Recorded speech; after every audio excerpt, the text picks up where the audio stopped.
আমি একটা তাল কিনে নিয়ে এসেছি। তালের বড়া করব, তালের রুটি করব, তালের পিঠে করব, আর তালের লুচি করব। তালটা এখন ভাঙব।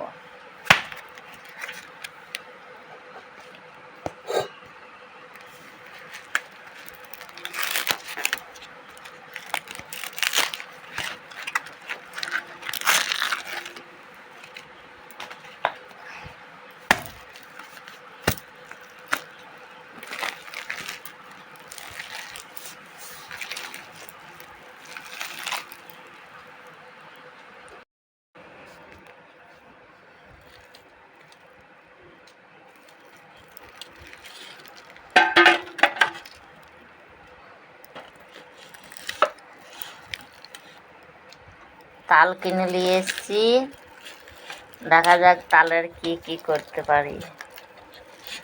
তালের বড়া বানাবো, তালের লুচি বানাবো, তালের রুটি বানাবো, তালের মালপোয়া বানাবো, তাল দিয়ে কত কি, তালের পিঠে বানাবো।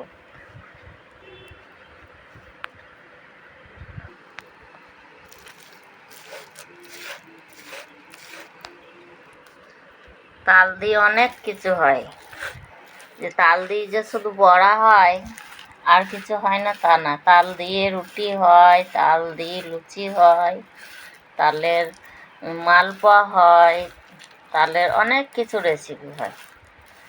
তালের মানে ক্ষীর হয়, অনেক কিছু হয়। তা দেখতে থাকো, আমি তালটা ঘষিলি, তারপর আমি বানাবো, তোমরা সবাই দেখতে থাকো। মা ঠাকুমারা দেখতাম, মা দেখতাম তালের বড়া করতে। এই যে তালের সিজন, যে সিজনে যেটা ওঠে সেটা যদি না খায় না, মনটা ছুক ছুক ছুক ছুক করে, তাই না? তখন তালের সিজন, সবাই তালের বড়া খায়। ভাদর মাস মানে তালের সিজন, তালের বড়া সবারই খেতে ইচ্ছা করে। তা আমিও তাল কিনে নিয়ে এসেছি, তালের বড়া করব। তা ময়দা দিলাম, কালো জিরে দিলাম, লবণ দিলাম, এবার দেব চিনি। মিষ্টি মিষ্টি না হলে কিন্তু ভালো লাগে না, আমার তো ভালো লাগে না। তালের বড়া খেতে খুব ভালোই লাগে। তালের সময় তালের বড়া খাবো, আমের সময় আম খাবো, তবে তো ভালো লাগবে। যেটা যে সিজন, সেই সিজনে একটু হলেও খেতে হবে।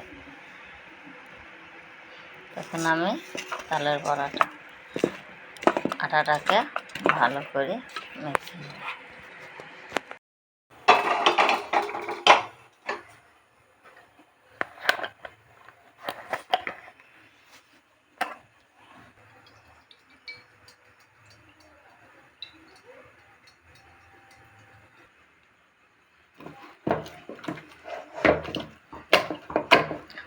ভালো করে এইভাবে ফাটিয়ে দিতে হবে বড়া, ভালো করে আটাটাকে মেখে নিতে হবে। এইভাবে মেখে নিয়ে খুব সুন্দর করে আটাটাকে ফাটতে হবে। আটাটা যত ফাটবে তত তুলতুলে নরম হবে, খেতে খুব সুন্দর হবে।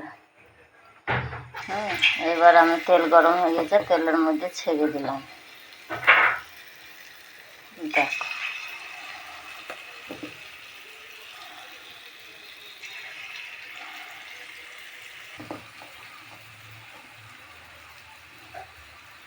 একটা একটা করে বেশ করে ছেড়ে দিতে হবে তেলের মধ্যে।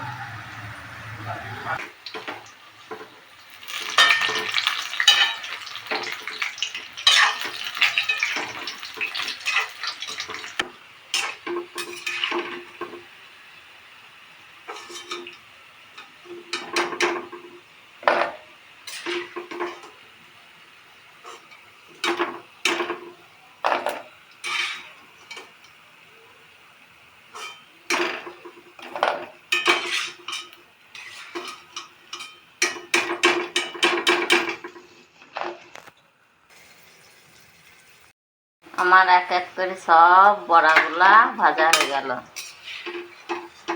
সব বড়াগুলো আমার ভাজা হয়ে গেল। তালের বড়া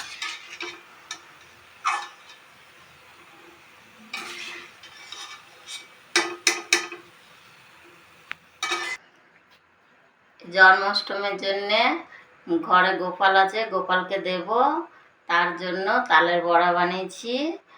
হ্যাঁ, এটা কেমন লাগলো আপনারা কমেন্ট করে জানাবেন, কমেন্টে জানাবেন এবং লাইক শেয়ার করবেন। আমার চ্যানেল হচ্ছে 2449 আমার রান্নাঘর।